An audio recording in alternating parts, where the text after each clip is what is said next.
After this ওয়ার্ল্ডের পক্ষ থেকে সবাইকে শুভেচ্ছা। আমি আজকে নিয়ে এসেছি একটি ক্যালকুলেটর হ্যাক্স।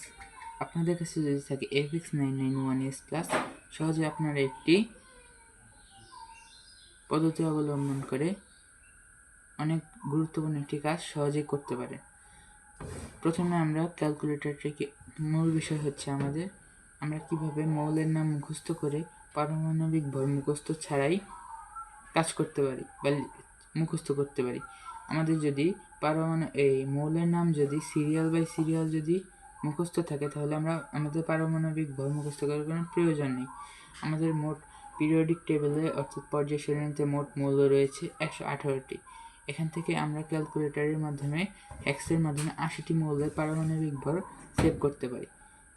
প্রথমে যদি আমরা ক্যালকুলেটরটিকে অন করি, তাহলে আমাদের প্রথম কাজ হচ্ছে ক্যালকুলেটরকে রিসেট করে না। শিফট +9 +3 সমান ইকুয়াল এসি। প্রথমে আমাদের মোড থাকে ম্যাথে, সেই মোডটিকে আমাদের চেঞ্জ করে নিতে হবে স্টেট মোডে। 3 মোড আমি আবার দেখাচ্ছি। প্রথমে মোডে চাপ দিব, এরপরে 3তে স্টেট মোড। এখান থেকে আর আমাদের কোনো জায়গায় কাজ করতে হবে না, এসি দিয়ে দিতে হবে। এরপরে শিফট, যেখানে সেভ করবো আর কি, এইগুলো তুলবো। শিফট +1, এখানে আমাদের ডেটা লেখা আছে, এই ডেটা 2তে ক্লিক করতে হবে। এবার আমাদের প্রথম মৌল হচ্ছে হাইড্রোজেন। হাইড্রোজেনের পারমাণবিক সংখ্যা হচ্ছে 1 নাম্বার হাইড্রোজেন। তাহলে এখানে আমাদের হাইড্রোজেনের পারমাণবিক ভর হচ্ছে 1 দিব, দিয়ে আমরা ইকুয়ালে চাপ দেবো, চলে গিয়েছে। এখানে যদি আমরা দেখি হাইড্রোজেনের 1 এখানে দেখাচ্ছে। এরপরে হিলিয়ামের 4, আবার ঠিক একইভাবে ইকুয়াল। লিথিয়াম একইভাবে 7 সমান। এরপরে বেরিলিয়ামে আমাদের রয়েছে 9টা আমরা ইকুয়াল। তারপরে বোরনের 11, ঠিক একইভাবে আমরা 20 পর্যন্ত লিখে নিচ্ছি আপনাদের বোঝার সাপেক্ষে। 6 রয়েছে কার্বন 12, নাইট্রোজেন 14,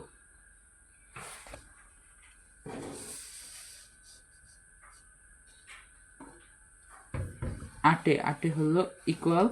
8 হলো অক্সিজেনের হলো 16।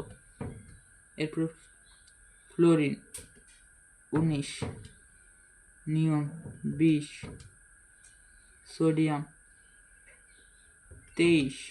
এর সবগুলো ইকুয়াল দিয়ে করতে হবে। Magnesium 24, aluminium 27, silicon 28, phosphorus 31, sulphur 32,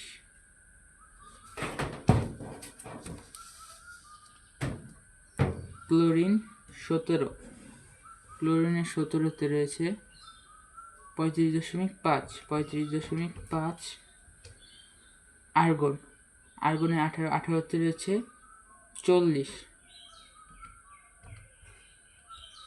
equal. পটাশিয়ামের 39 ইকুয়াল 20।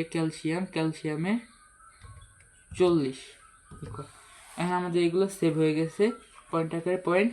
এবার আমরা এসি দিব। এটা আমাদের এখন বের করতে হবে যেভাবে, শিফট 1 টু ডেটা, এটা আমাদের বের করতে হবে।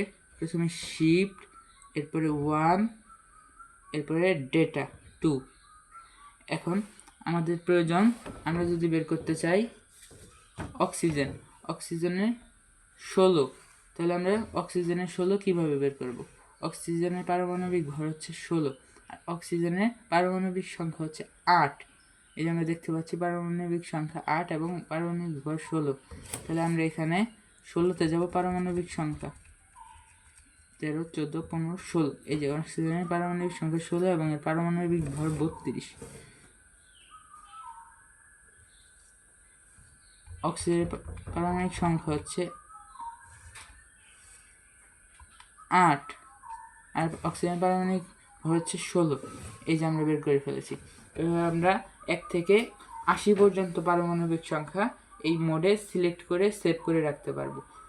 এখন আমাদের প্রয়োজন আমরা নিয়ন বের করব। নিয়নের পারমাণবিক সংখ্যা 10 এবং পারমাণবিক ভর 20। তাহলে আমরা নিয়নের পারমাণবিক সংখ্যা 10 এবং পারমাণবিক ভর 20 সহজে বের করতে পারছি। এখন আপনারা ভাবতে পারেন ক্যালকুলেটরটা যদি বন্ধ করি তাহলে এটা চলে যেতে পারে। না, এটা যাবে না।